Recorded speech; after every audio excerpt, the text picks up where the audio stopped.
The Mexican War, the Treaty of Guadalupe Hidalgo, and the aftermath. Introduction. The history of human development spans several thousand years.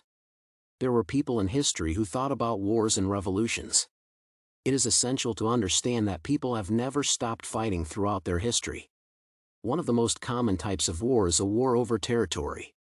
The desire of rulers to expand their country's borders and establish their own rules on new lands was an integral part of the history of humanity. One such conflict is the Mexican War, which occurred in 1846. A detailed examination of the war's events and the causes and consequences will provide an opportunity to better understand the relations between Mexico and the United States at that time. Causes. After independence in 1776, the United States began to expand and colonize new territories.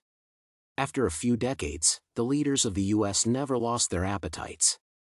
They still wanted to colonize more territories, and the Republic of Texas was no exception.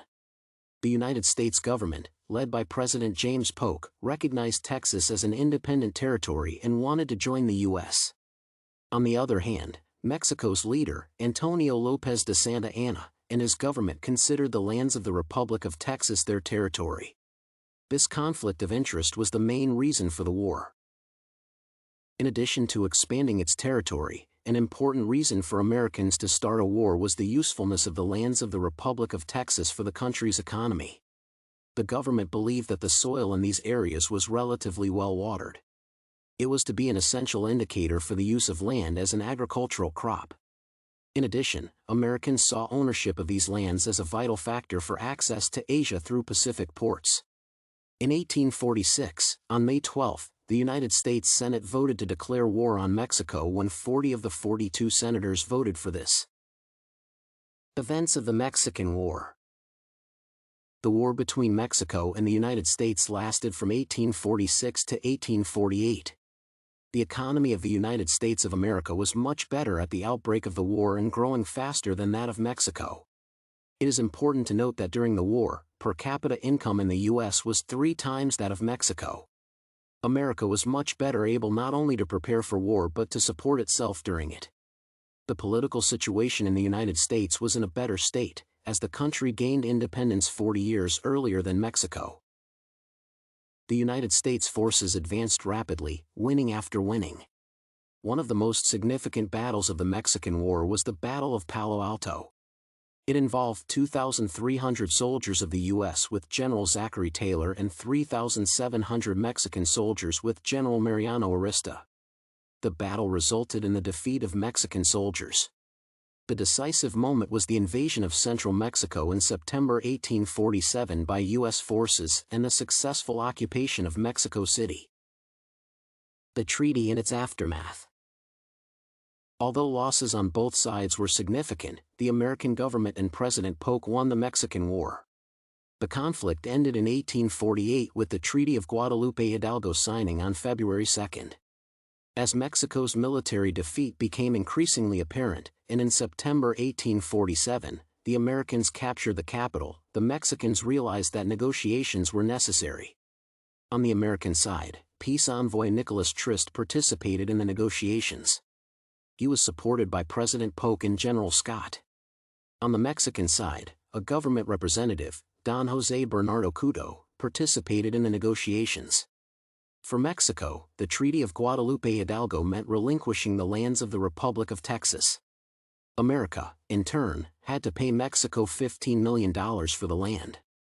As a result, the United States received the Rio Grande as a boundary for Texas and bought these lands.